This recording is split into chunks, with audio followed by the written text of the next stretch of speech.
For me, one of the reasons why I voted for Trump was the economy. Now, I shared this before and I'm going to share it again. For 15 years, I worked for Kroger. Kroger owns Ralph's, Food for Less. I worked at dairy at one point where we load up the iced tea, we load up the milk, we load up the lemonade, we load up the orange juice. We do all of that. I was there when they priced them, $2.99, $3.25, no more. I never seen it $4.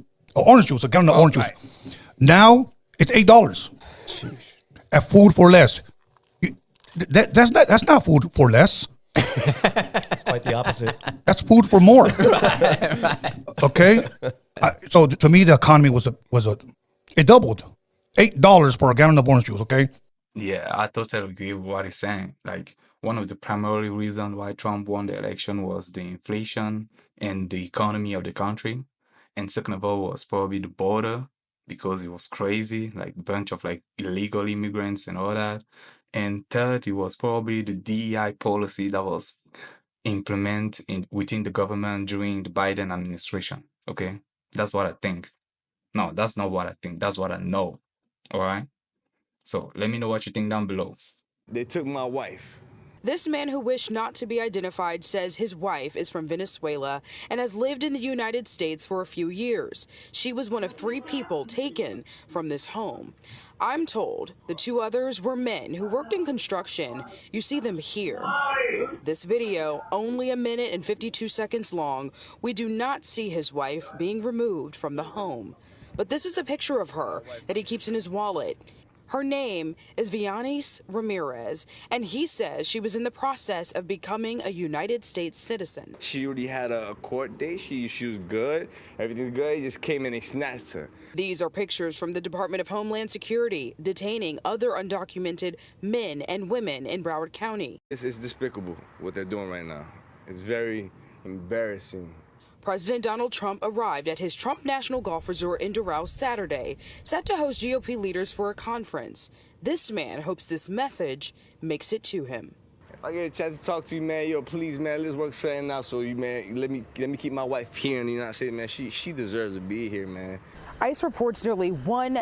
Damn, this is crazy, bro. Like, what did you expect? Like, what the hell did you expect? Since Trump won the election, like during the entire time last year, like he was telling y'all when he won the election, he's gonna fix the border, deport all illegal immigrants, and fix the economy and all that. Like, what did you expect, bro? Like, he literally told you that. This is crazy. This is crazy. I don't get y'all. And now you're gonna cry all the time because now your wife's probably gonna be in the blacklist, so she won't be allowed to come in the country anytime anymore. Like, what you gonna do now? What you gonna do now? It's crazy. Shit's crazy, bro. People are surprised that Latino voted for Trump. Like, didn't our parents come here to give us the American dream? And that's what we're doing, living the American dream. I don't understand why Latinos think we're racist if that's what our parents came here for, to give us the American dream, and we're living the American dream. We're not living the illegals dream. We're living the American dream. Like, that's why our parents came here, and we were born here and raised as Americans to live the American dream. Think about it. Some of the biggest electoral swings towards Donald Trump, biggest vote swings towards Donald Trump came from Latino men, Mexican-American men from South Texas and border counties in this past election. I want to talk a little bit about it. So yes, even though Latina women voted for Kamala Harris 2-1, there was a slight advantage for Donald Trump with Latino men, including young Latino men. And this is something that's been concerning a lot of people and wondering how it happened, where it came from. It caught a lot of people by surprise, but it didn't actually catch me by surprise. So I want to detail that now.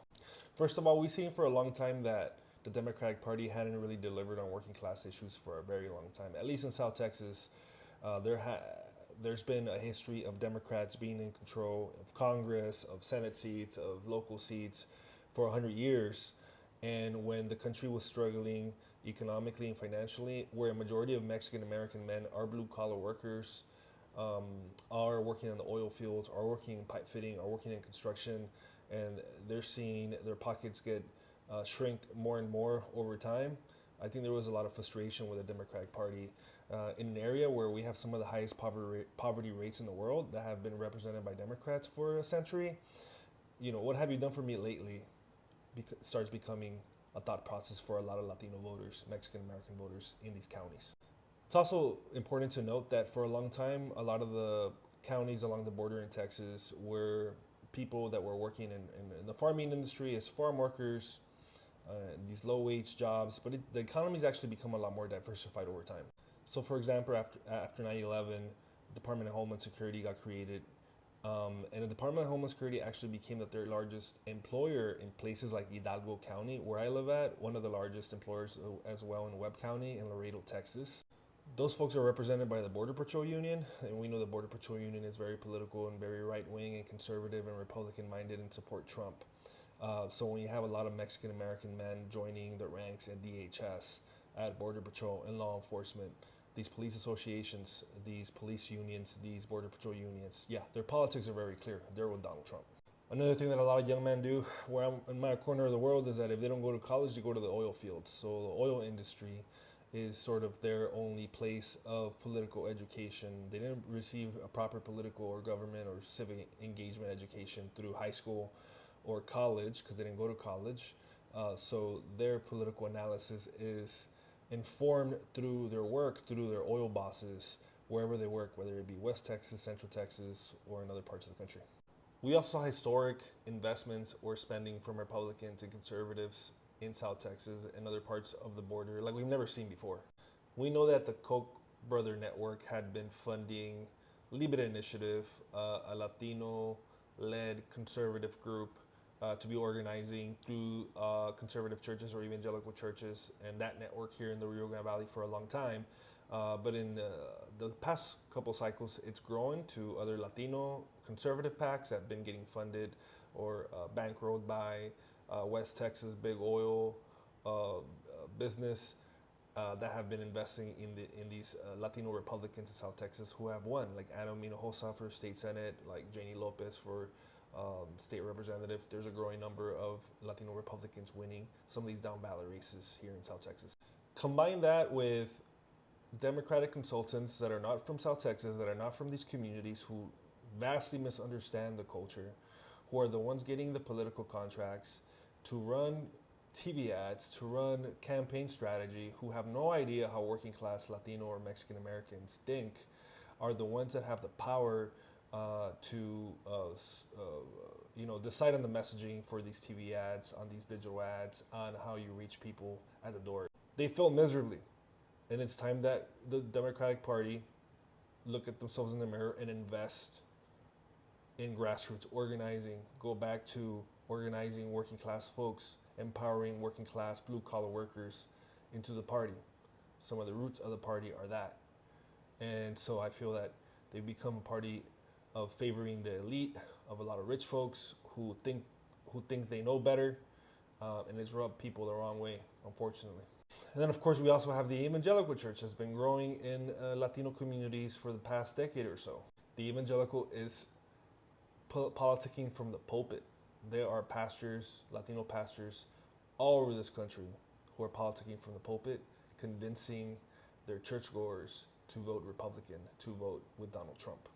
The Texas Public Opinion Research conducted a poll immediately after election and polled Latinos in Texas. And what were Latinos in Texas saying who voted for Trump? What was the main reason? Number one was economy, but the second was actually leadership and morals. It's crazy for me to think that they voted for him on leadership and morals, because when I think of Donald Trump, I do not think of leadership and morals as a Latino guy from South Texas, but I could see how a lot of working class dudes, men that I grew up with, see him as a strong leader, as powerful, trying to dominate, trying to be the man, machismo, that type of that type of vibe. Feels like a lot of the Democratic Party establishment abandoned economic populist messaging, corporate greed, because let's face it, there's still a lot of corporate backers of a Democratic Party that don't want that message to be spread. So Democratic Party was kind of, had their hands tied behind their back in trying to reach working class people, while Trump over there was viciously lying that he was going to, cut grocery prices and going to eliminate or going to eliminate taxes for overtime pay. So I don't think there's like one thing you could point to as to why Latino men, Mexican American men from South Texas or the border shifted towards Trump in the way they did.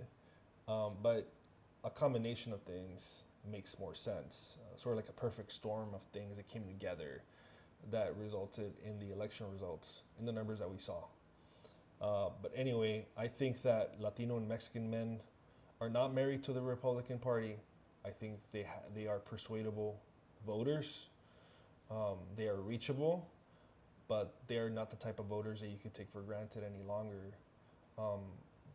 We have to put in work. We have to reach out. We have to be intentional about what we're doing to provide real results for working class people in this country. And that includes Mexican American men and Latino men. Peace, everybody. Yeah, if I had to pick one thing as the reason why President Trump won the election against Kamala Harris, I would say first, the country wasn't ready for a lady to be president. Like when you see like how she dealt with when she was the vice president and Joe Biden as the president, it was really horrible. Okay.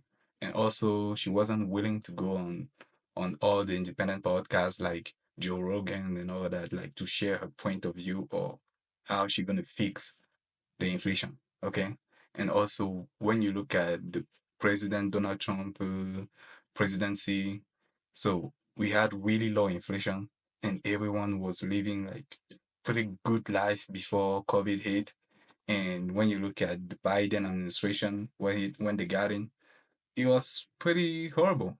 And even when you look at the DEI, like at one point, they even removed the United States flag in the White House to put like the LGBTQ flag. Bro, that's just insane. Like I don't get what was happening. Okay? I just don't get. But lucky now Trump is in office and he's gonna fix a lot of things. Okay? As a Latino for Trump, I was actually going to make this video in Spanish, but decided to make it in English. And why? I'll tell you. So a lot of Mexican influencers are making threats to Latino for Trump influencers. Okay? Now, TikTok algorithm is not smart enough. I mean, it's smart, but it's not smart enough to catch the threats that are made in Spanish. For some reason, they can threaten and literally get followers to attack Latino for Trump followers, but it doesn't catch it. What these influencers need to realize, especially the Mexican influencers pushing violence against Latino for Trump people or people that voted for Trump, right, that are Hispanic Latinos, what they need to realize is that they need to tread carefully because they're going to catch the eye of the authorities. That's the FBI or whatever, and they're going to be labeled as domestic terrorists. You see, because they're not only posting threats against influencers that were pro-Trump, they're also making videos about, if quote-unquote the United States invades Mexico, they themselves, as Mexican influencers, are going to push for Mexicans to revolt against the United States. And that's actually pretty eye-opening because they are indeed revealing their true nature, right? They keep saying they're not criminals, that they're not bad people, that they want to stay in this country just to quote-unquote work, but they're making threats. They're pushing to silence legal Americans that voted using fear tactics and misinformation, and also threatening American citizens, right? So if you're a Latino for Trump or a legal American citizen, just know that you have all the rights to report these people to the authorities, to the FBI, and label them domestic terrorists, because that's what they are. They're trying to instill fear, threats against American citizens because we are exercising our vote. They're inciting these people, these movements, to stand up against American authorities, against the United States, almost like a militia even, and saying things like, if the military invades Mexico, we're gonna go in, or we're gonna sabotage the United States, right? So the algorithm needs to change for TikTok, and I know that's hard because you can't get updates and things like that, but I know that there's admins that need to really check these people that are making videos in other languages. I am friends with many influencers that were doing Latino for Trump movements, and they're legitimately getting threatened. I haven't received any threats at all, but I'm seeing the pattern, and just report them, man. Just report them to law enforcement. If you see this, report them to the FBI, because this is legitimately a crime. It's terrorism. You're trying to cause terror for legal American citizens that exercise their right, and you're threatening their life. So report them. Just report them. And also, just to make a note on that, that is very revealing that these people that claim to be here for work only are showing the true natures that they are indeed a threat. Like, you're not painting a very good picture about yourself. You are labeling yourself as a threat. You are a threat. So either stop posting videos that are anti-American and threatening legal Americans that voted for Trump because that's their right, and chill the hell out, because you guys are committing a crime, and eventually you will get caught and you will be apprehended. So take care, guys. Yeah, what this guy is saying is I think I can see a way that it could be true because I don't understand Spanish, and for the people who make like the video on TikTok and all that to try to like threaten all the people who vote for Trump. Like I don't understand Spanish to like see the pattern on all the video on TikTok, but I can see that could be happening, but I don't know. And for anyone who sees and who understands Spanish, please report them. Like that's not okay. And I love all Latino. I love everyone. Like if you vote for Trump, like if you vote for Trump or if you didn't vote for Trump, like I all love you, but we have to be pragmatic and realistic at the end of the day. Like we have to know that the one that we elect to be president is going to impact all our life for the next 4 years. All right, for the next 4 years, we all in the same shape, same shape. So we gotta all work together. And I love everyone. Like even when you look at all the construction building, it's all made by Latinos. Like most of them, like 90, I would say like 95% of all construction workers are all Latinos. Like I love all the great work you guys are doing. Um, I hope you keep doing it. All right. I really hope so. A lot of you are asking about Elon. What do we do? What is, and that is the right question to be asking, because what Donald Trump has done is that he has completely given up his power and handed a lot of it over to Elon Musk. Bro, I'm not gonna lie, like you gotta be crazy to think that, bro. Like, come on. Is she serious, bro?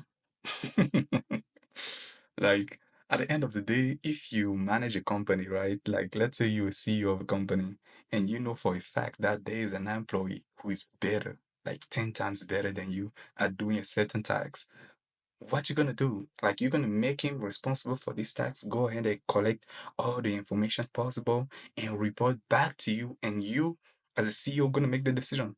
That's what a human being, like a conscious human being would do. What are you talking about, bro? Like, are you even serious? I just don't get it. Like at the end of the day, I just don't get it. Like some people are just mad about someone for any reason. Okay. And even when you look at the deficit, like the debt deficit that we have in the United States has it's about to be $37 trillion. Bro, I just don't get you.